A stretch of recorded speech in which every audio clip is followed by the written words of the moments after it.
tahu kenapa Partai Buruh harus menang untuk mengelola ini. Sepertiga dari kekayaan bumi itu mineral ada di Indonesia. Jadi ini luar biasa negara ini. Saya pernah bicara di Manado saat itu kalau nggak salah dengan Pak Jokowi, dan di situ ada teman saya satu angkatan, Pramono Anung Pram. Indonesia ini Pak Jokowi, Pram, negara terkaya di dunia, bukan lagi di Asia atau enggak. Saya kasih contoh satu simpel aja, simpel. Thorium. Thorium itu ada di Babel, Bangka Belitung, cadangannya. Thorium itu 1 ton thorium ya sama dengan 200 ton uranium, tapi tanpa radiasi. Sama dengan 3,5 juta ton batu bara, sama dengan 1000 megawatt itu listriknya, 1 ton thorium. Kalau kekayaan thorium yang ada di Bangka Belitung tok, ya di provinsi lain belum kita lihat, Bangka Belitung tok kekayaan thorium ini, maka bisa untuk mencukupi kebutuhan listrik dunia 1.500 tahun. Untuk mencukupi kebutuhan listrik dunia 1.500 tahun. Ini baru di provinsi kecil Bangka Belitung, dan thorium itu baru ditemukan di situ. Di provinsi lain mungkin banyak, di Kalimantan, di Papua mungkin. Nah, 1 ton thorium itu sama dengan 200 ton uranium, sama dengan 3,5 juta ton batu bara untuk membangkitkan listrik.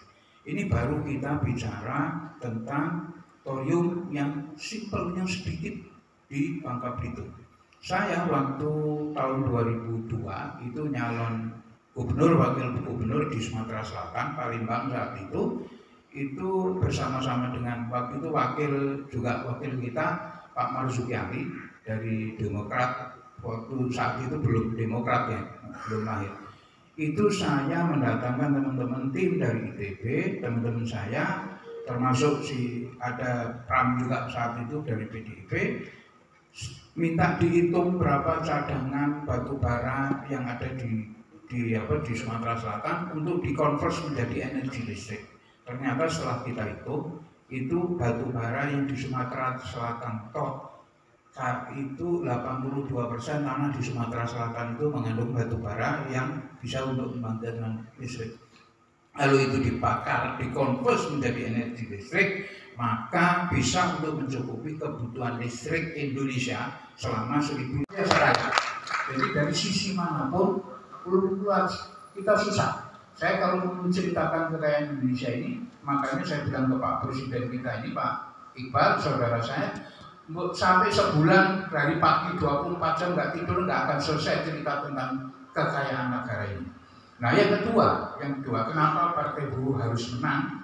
Pertama, karena untuk mengelola kekayaan tadi supaya buruh menjadi sejahtera.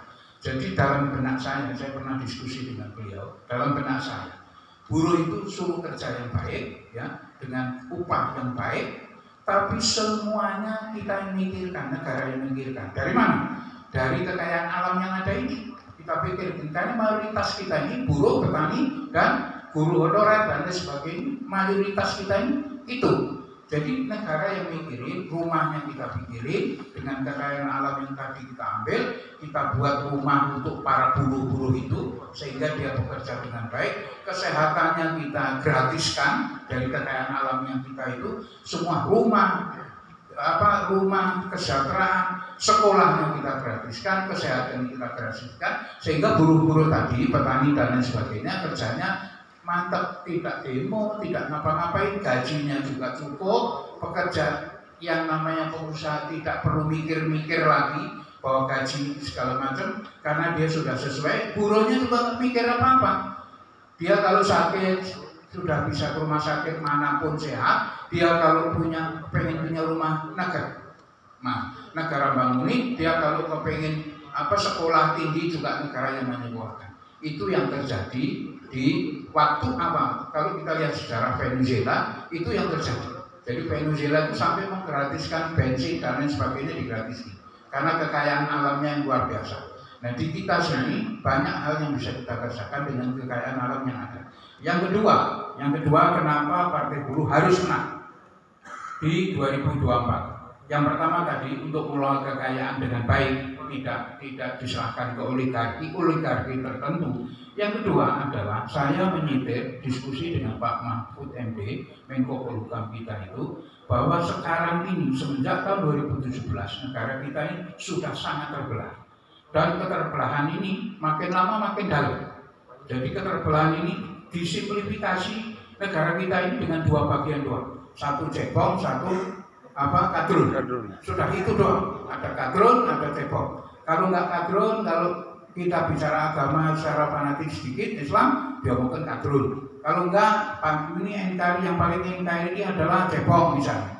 Nah, di pribadi partai dari gerakan yang saya baca dari saudara saya Pak Presiden kita ini, Pak Iqbal ini, itu yang bisa saya baca. Jadi negara kita ini butuh partai buruh untuk apa? Untuk mendamaikan cebong sama kadrun tadi, supaya nggak macam-macam lagi. Kalau partai menang, partai buruh menang, cebong sama kadrun jadi satu.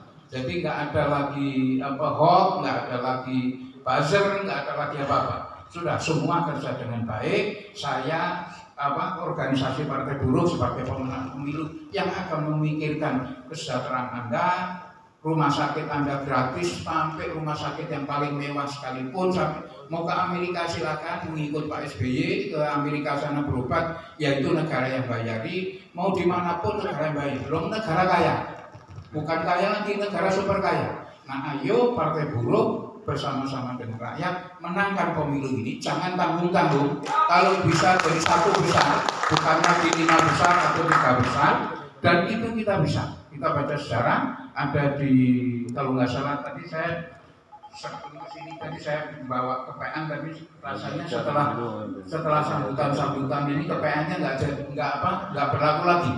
Jadi kalau nggak salah partai buruh pernah menang di Spanyol atau di New Zealand atau di daerah-daerah yang tidak mungkin menang, itu justru menang partai buruh karena kegigihan dari buruhnya, dari tani, dari tenaga pekerjanya yang betul-betul ingin adakan perubahan. Jadi kenapa partai buruh harus menang? 2 hal tadi menurut saya. Pertama, kita rebut kekayaan Indonesia ini, jangan dipakai untuk yang lain, oligarki lain, dimanfaatkan sebesar-besarnya untuk kemakmuran rakyat. Yang kedua, kalau yang menang ini orang yang pernah tahu, maaf ya, orang yang pernah tahu kere, ya sudah, mestinya kan lebih mikirkan, kira-kira begitu. Yang kedua, karena tadi partai tengah yang tidak terikat oleh agama. Saya katakan yang terakhir bahwa nabi-nabi itu ternyata menurut kitab suci apapun itu diutus itu untuk menangani yang tadi itu, menaikkan citra atau mensejahterakan kaum mustad'afin. Kalau dalam bahasa Al-Quran itu mustad'afin. Mustad'afin itu orang yang tertindas atau orang-orang pekerja. Kita lihat sejarahnya. Nabi Musa yang punya Taurat itu orang Yahudi waktu itu diperbudak oleh Fir'aun sehingga dientaskan oleh Nabi Musa yang memang dari kaum budak, dari quote-unquote kaum buruh. Terus Nabi Isa atau Yesus, Nabi Isa juga begitu untuk menaikkan harkat dari orang-orang yang tertindas. Nabi Muhammad juga begitu, karena pada saat itu banyak perbudakan, banyak orang-orang yang mustad'afin, orang-orang yang termarginalkan, maka diutuslah Nabi Muhammad. Ini tidak ada yang kebetulan, percaya omongan saya, tidak ada yang kebetulan. Kenapa Pak Presiden kita ini, Pak Iqbal ini, saudara saya ini, mengadakan acara di akhir puasa, pas ganjil pula 29, kebetulan tanggal 1 Mei. Jadi semua tidak ada yang kebetulan. Hari ini akhir puasa, ganjil, kemungkinan besar Lailatul Qadar, misalnya tadi malam. Nah, jadi di malam ini Pak Iqbal milih acara begini, ya alhamdulillah, mudah-mudahan menjadi kesempatan dari partai buruh untuk menjadi pemenang. Jangan tanggung-tanggung, jangan 3 besar, 5 besar, jangan. Siapa yang bayangkan PDIP bakal menang pemilu di pertama kali pemilu yang dilaksanakan oleh reformasi itu? Gak ada yang mikir. Golkar masih ada, P3 ada, saat itu partai lain banyak, tapi menang pemilu di kalau nggak salah 39 atau 38%. Jadi tidak ada yang tidak mungkin untuk menang. Mesir, kita lihat sejarahnya Mesir. Ikhwanul Muslimin itu sempat diberangus. Kalau kita bilang HTI-nya Mesir, itu diberangus zaman Anwar Sadat karena membunuh Anwar Sadat. Tapi mereka dengan menyusun strategi, makanya saya bilang ke Pak Jokowi, ini radikalisme, isu radikalisme dan lain sebagainya harus segera di follow up dan harus dihabisi. Tidak boleh ada satupun orang radikal di negara kita ini. Nah, kita belajar sejarahnya. Ikhwanul Muslimin itu dengan segala strateginya menang di angka 53%, di bawah Nursi waktu itu.